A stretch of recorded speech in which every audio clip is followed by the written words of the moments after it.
राज्यात विधान परिषद अथवा राज्यसभेच्या निवडणुका आल्या की प्रत्येक जिल्ह्यातून किंबहुना विभागातून काही नेत्यांच्या नावाची कायम चर्चा होत असते. बीड जिल्ह्यामध्ये तर काही नेत्यांची चर्चा इतकी होते की मागच्या 10-15 वर्षापासून निवडणूक कुठली आली की काही नेत्यांचं नाव कायम चर्चेत येतं की या नेत्याला या विधान परिषदेमध्ये या पक्षाकडून उमेदवारी मिळणार. अर्थात अलीकडच्या काळामध्ये या नेत्यात सगळ्यात आघाडीवर कोण असा जर प्रश्न बीड जिल्ह्यातल्या नेत्यासंदर्भात विचारला तर ते नाव आहे जयदत्त क्षीरसागर. मागच्या आठवडाभरापासून जयदत्त क्षीरसागर यांना विधान परिषदेची उमेदवारी मिळणार अशी चर्चा अगदी जोर धरू लागली आहे. पण त्यांना विधान परिषदेची ही जी उमेदवारी आहे ती नेमकी कुणाकडून मिळणार? जयदत्त क्षीरसागरांचा आत्ताचा पक्ष कोणता? जयदत्त क्षीरसागर नेमक्या कोणत्या विचारांच्या नेत्याकडून विधान परिषदेवर जाणार? आणि खरंच जयदत्त क्षीरसागर यांचा विधान परिषदेवर जाण्याचा मार्ग इतका सुखर आहे का? या संदर्भात बोलण्यासाठी मी आज तुमच्या समोर आहे. नमस्कार, मी गोविंद शेळके आणि तुम्ही बघताय कट टू कट. खरं तर जयदत्त क्षीरसागर यांचा परिचय करून देण्याची गरज नाही, कारण अलीकडच्या काळामध्ये जयदत्त क्षीरसागर हे नाव बीड जिल्ह्याच्या माध्यमातून राज्याच्या राजकीय चर्चेतून जरी बाजूला फेकलं गेलं असलं तरी जयदत्त क्षीरसागर यांच्या नावाचा मोठा इतिहास आहे. कारण बीड जिल्ह्याच्या पहिल्या महिला खासदार केशर काकू क्षीरसागर यांच्या राजकारणाचा समर्थ वारसा कोणी जर पेलला असेल तर त्यात पहिलं नाव आहे जयदत्त क्षीरसागर यांचं. क्षीरसागर हे राष्ट्रवादी काँग्रेस शरद पवार यांच्यासोबत खांद्याला खांदा लावून मागचे अनेक वर्ष काम करत होते आणि हे काम करत असताना 4 वेळा राज्याच्या विधान भवनात जयदत्त क्षीरसागर हे आमदार म्हणून काम केलेलं आहे. 20 वर्ष आमदारकीचा त्यांचा मोठा अनुभव आहे. याही पेक्षा महत्त्वाचं म्हणजे जयदत्त क्षीरसागर हे ज्या वेळी आमदार झाले त्या पूर्ण काळात कधी राज्यमंत्री तर कधी कॅबिनेट मंत्री म्हणून जयदत्त क्षीरसागर यांनी मंत्रिमंडळामध्ये काम पाहिलेलं आहे. पण ते जयदत्त क्षीरसागर आता कुठे? जयदत्त क्षीरसागर यांच्या नावाची चर्चा मागच्या अनेक दिवसापासून लुप्त का झाली तर त्याला कारण ठरलं ज्यावेळी 2019च्या निवडणुकीमध्ये जयदत्त क्षीरसागर यांचा पराभव त्यांचे पुतण्या संदीप क्षीरसागर यांनी केला. खरं आपल्या सगळ्याला माहित आहे की महाराष्ट्राच्या राजकारणामध्ये चुलत्या पुतण्यांच्या संघर्षाचा मोठा इतिहास, त्याची किनार आपल्या महाराष्ट्राच्या राजकारणाला लागलेली आहे. त्यातलं एक पान आहे ते अर्थात क्षीरसागर कुटुंबाच्या नावाने जोडलं गेलं आहे. जयदत्त क्षीरसागर यांच्यासोबत खांद्याला खांदा लावून काम करणारे त्यांचे कनिष्ठ बंधू रवींद्र क्षीरसागर यांचे चिरंजीव संदीप क्षीरसागर हे खरं तर जयदत्त क्षीरसागरांचा उजवा हात समजला जायचे. जयदत्त क्षीरसागर मंत्री म्हणून, पालकमंत्री म्हणून, ओबीसी समाजाचे नेते म्हणून ज्यावेळेस राज्य आणि राज्याबाहेर काम बघत होते त्यावेळी बीड जिल्ह्यातील त्यांचं काम कोण समर्थपणे सांभाळत असेल तर आधी त्यांचे बंधू भारतभूषण क्षीरसागर आणि त्यानंतर संदीप क्षीरसागर पुतण्या. संदीप क्षीरसागर यांनी सगळ्या राजकारणाचा वारसा खरं तर वसा त्यांचे चुलते जयदत्त क्षीरसागर यांच्याकडून घेतला. मात्र त्यानंतर त्यांच्यामध्ये फूट पडली आणि संदीप क्षीरसागर यांनी 2019मध्ये चुलते जयदत्त क्षीरसागर यांच्या विरोधामध्ये निवडणूक लढली.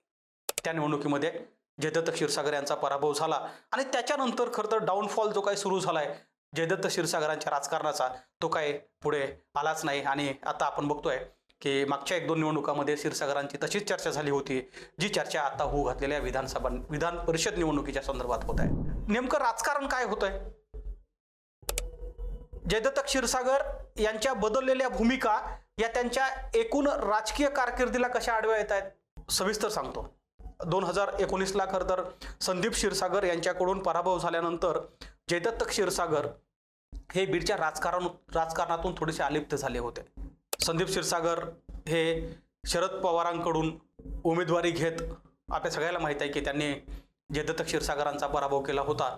आणि जयदत्त क्षीरसागरांचा पराभव झाल्यानंतर ज्यावेळी जयदत्त क्षीरसागर यांनी निवडणूक लढली होती ती अर्थात धनुष्यबाणावर लढली होती. ज्यावेळी त्यांनी शिवसेनेमध्ये प्रवेश केला आणि शिवसेना विरुद्ध राष्ट्रवादी हा बीड विधानसभा मतदारसंघामध्ये एक संघर्ष झाला होता. पण यापूर्वी जयदत्त क्षीरसागरचं राजकारण किती महत्त्वाचं आहे किंबहुना त्या क्षीरसागर कुटुंबाभोवती बीड जिल्ह्याचं राजकारण कसं फिरतं हे सांगणं गरजेचं आहे. कारण राज्यामध्ये ज्या काही मोजक्या नावाची चर्चा होते त्यात जयदत्त क्षीरसागरांचं नाव का घेतलं जात आहे? कारण जयदत्त क्षीरसागर हे ओबीसीचे एक मोठे नेते म्हणून ओळखले जातात. तेली समाजातून येणारे जयदत्त क्षीरसागर यांचं केवळ राज्यात नाही तर देश पातळीवर मोठं संघटन अगदी मागच्या अनेक वर्षापासून त्यांनी ते बांधलेलं आहे. आणि त्यामुळं देशाच्या राजकारणामध्ये किंवा राज्याच्या राजकारणामध्ये जयदत्त क्षीरसागर यांच्या नावाची कायम चर्चा होते. मात्र 2019च्या पराभवानंतर जयदत्त क्षीरसागर यांचं राजकारण फार फुललं नाही आणि याला कारण काय ठरलं तर अर्थात त्यांच्या बदललेली भूमिका मी तुम्हाला सांगत होतो की 19ला पराभव झाल्यानंतर जयदत्त क्षीरसागर यांची सगळ्यात जास्त चर्चा झाली ती 2024च्या लोकसभा निवडणुकीच्या वेळी. आपल्याला माहित आहे की 2024ला बीड लोकसभा मतदारसंघातून भारतीय जनता पार्टीच्या उमेदवार होत्या पंकजा मुंडे आणि याच दरम्यान खरं तर हिंदुत्ववादी विचार ठेवणाऱ्या जयदत्त क्षीरसागर यांनी भारतीय जनता पार्टीच्या उमेदवारालाच विरोध करण्याचं ठरवलं. खरं तर त्या काळामध्ये मला तो काळ चांगला आठवतोय की ज्या काळामध्ये धनंजय मुंडे हे पंकजा मुंडे सोबत एकत्र आले होते. ते लोकसभा निवडणुकीपूर्वीच आले होते आणि म्हणून पंकजा मुंडे यांना लोकसभेमध्ये मदत मिळावी म्हणून जयदत्त क्षीरसागर यांच्या घराचे उंबरे धनंजय मुंडे यांनी झिजवले होते. पण त्याही काळात अनेक वेळा धनंजय मुंडेंची भेट न घेता जयदत्त क्षीरसागर आपल्या भूमिकेवर ठाम राहिले आणि त्यांनी शरद पवारांची भेट घेत पंकजा मुंडे यांचे विरोधक बजरंग सोनवणे यांना मदत करण्याचा शब्द शरद पवारांना दिला.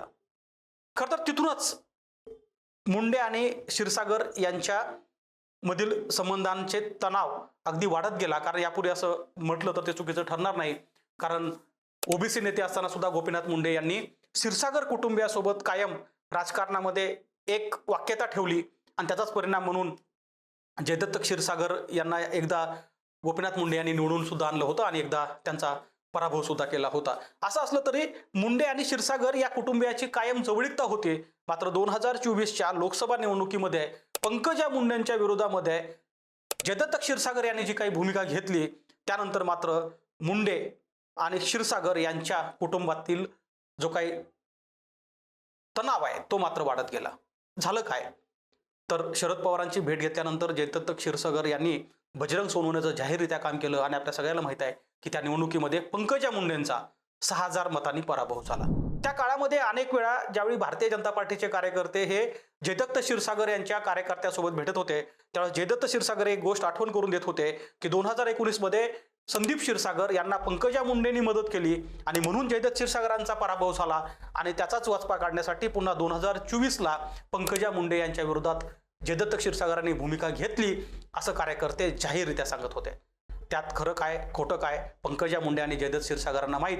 मात्र एक नक्की आहे की तिथं दुरावलेले संबंध हे मात्र जयदत्त क्षीरसागर यांच्या राजकीय कारकिर्दीला अगदी पुढे अडचण ठरले असं म्हटलं तर चुकीचं ठरणार नाही. काय झालं त्याच्यानंतर 2024च्या लोकसभा निवडणुकीमध्ये पंकजा मुंडेंचा पराभव झाला आणि त्यानंतरच्या काळामध्ये ज्यावेळी लोकसभा निवडणुकीनंतर लगेच विधानसभा निवडणुका आल्या त्यानंतर मात्र क्षीरसागर कुटुंबामध्ये पुन्हा एकदा फूट पडली. आधीच क्षीरसागर कुटुंबामध्ये जी काही फूट पडली होती ती दोनच घरामध्ये होती. जयदत्त क्षीरसागर विरुद्ध संदीप क्षीरसागर हा राजकीय संघर्ष आपण बघितला होता. आता मात्र तिसरे पुतणे किंबहुना दुसरे पुतणे योगेश क्षीरसागर हे सुद्धा जयदत्त क्षीरसागराचा हात सोडून आता वेगळे झाले होते आणि 2024च्या विधानसभा निवडणुकीमध्ये संदीप क्षीरसागर विरुद्ध योगेश क्षीरसागर या चुलत भावामध्ये ज्यावेळेस संघर्ष झाला त्यावेळी जयदत्त क्षीरसागर यांनी सुद्धा आपला उमेदवारी अर्ज भरला होता. मात्र उमेदवारी अर्ज स्वतः मागे घेत जयदत्त क्षीरसागर यांनी योगेश क्षीरसागर यांना मदत करण्याचा शब्द दिला असं सांगितलं जातं आणि त्यानंतरच्या काळामध्ये मात्र या दोन भावात झालेल्या संघर्षात संदीप क्षीरसागर उमेदवार म्हणून विजयी झाले आणि राष्ट्रवादी काँग्रेसकडून संदीप क्षीरसागर दुसऱ्यांदा आमदार झाले. लोकसभेला वेगळी भूमिका, 2019च्या विधानसभेला वेगळी भूमिका, 2024ला झालेल्या परत विधानसभा निवडणुकीमध्ये वेगळी भूमिका आणि हेच कारण ठरत आहे जयदत्त क्षीरसागर यांच्या चुकलेल्या राजकीय भूमिकेमुळं. नेमकं जयदत्त क्षीरसागर हे कोणत्या पक्षात आहेत हाच प्रश्न अनेक वेळा कार्यकर्ते आणि बीडचे लोक विचारत असतात. मी आठवण करून देतो की जयदत्त क्षीरसागर यांचा सगळ्यात शेवटचा मोठा पक्ष कोणता तर तो अर्थात उद्धव बाळासाहेब ठाकरे यांची शिवसेना. ज्यावेळी त्यांनी ती निवडणूक संदीप क्षीरसागर यांच्या विरोधामध्ये लढली होती त्यानंतर ते शरद पवारांना भेटले, त्यानंतर ते देवेंद्र फडणवीसांना भेटले, अनेक राजकीय नेत्यासोबत ते उठबस करत असतात. मात्र त्यांनी पक्ष अधिकृतरित्या कोणताही जॉईन केला नाही. त्यामुळे आता विधान परिषद निवडणुकीमध्ये जर जयदत्त क्षीरसागरांना उमेदवारी पाहिजे असेल किंबहुना त्यांना आमदार व्हायचं असेल तर पहिल्यांदा हे स्पष्ट करावं लागेल की ते कोणत्या पक्षाकडून व्हायचं. कारण आपल्या सगळ्याला माहिती आहे की महाविकास आघाडी जिथं उद्धव ठाकरे हे एकटेच उमेदवार राहिले तरच काँग्रेस आणि राष्ट्रवादी त्यांना मदत करेल अशी परिस्थिती निर्माण झाली असताना त्या ठिकाणी जयदत्त क्षीरसागरांचा विचार होणं शक्य नाही. आणि अलीकडच्या काळात तर आपल्या बीड जिल्ह्यातल्या लोकांना खरं तर जास्त माहीत असेल की शिवसेनेच्या कोणत्याही जाहीर अथवा खाजगी बैठकीमध्ये, पक्षाच्या बैठकीमध्ये जयदत्त क्षीरसागर कुठेही दिसत नाही आहेत. जयदत्त क्षीरसागर हे शिवसेनेचा गमजा त्यावेळेस घालत होते, आता ते घालत नाही आहेत. अलीकडच्या काळामध्ये जयदत्त क्षीरसागरांचा आणि देवेंद्र फडणवीस यांचा चांगला रेपो आहे.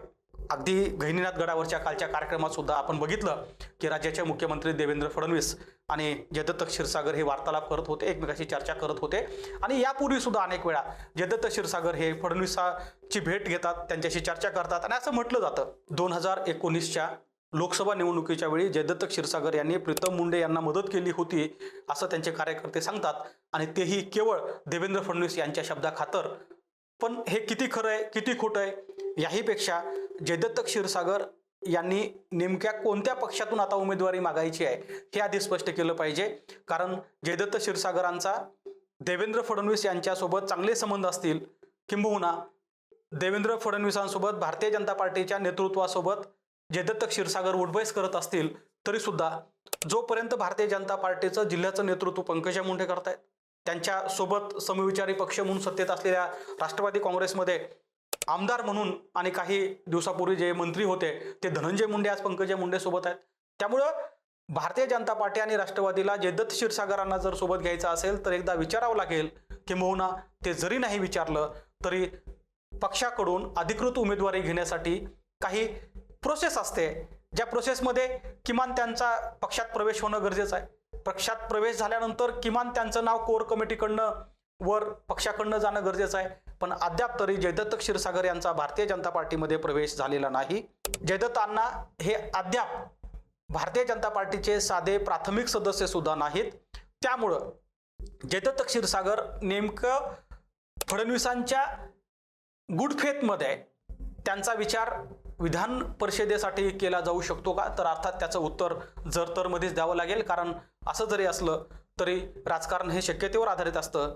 आता जयदत्त क्षीरसागर हे कोणत्या अधिकृत पक्षात नसले तरी फडणवीसांसोबत त्यांची असलेली उठबैस कदाचित त्यांना उद्या विधान परिषद मिळवून देऊ शकते का हे पाहणं गरजेचं आहे. एक मात्र खरं की राजकारणामध्ये वेळीच निर्णय नाही घेतले, किंबहुना राजकारणामध्ये त्यावेळी जर भूमिका नाही स्पष्ट केल्या तर नंतर मात्र अगदी नेत्यासोबत कार्यकर्ते सुद्धा कशा बुचकळ्यात पडतात याचं उत्तम उदाहरण जयदत्त क्षीरसागर यांच्या या राजकारणाकडे बघितल्यानंतर मिळू शकतं. एक मात्र खरं आहे की जयदत्त क्षीरसागर यांच्या विधान परिषदेच्या संदर्भातली जी चर्चा आहे ती राज्यात जोर धरू लागली आहे. अवघ्या काही दिवसावरती विधान परिषदेचा आमदार कोण हे जरी ठरणार असलं तरी आत्ता चर्चेतल्या नावामध्ये जयदत्त क्षीरसागर यांचं नाव अगदी आघाडीवर आहे असं म्हटलं तर ते चुकीचं ठरणार नाही.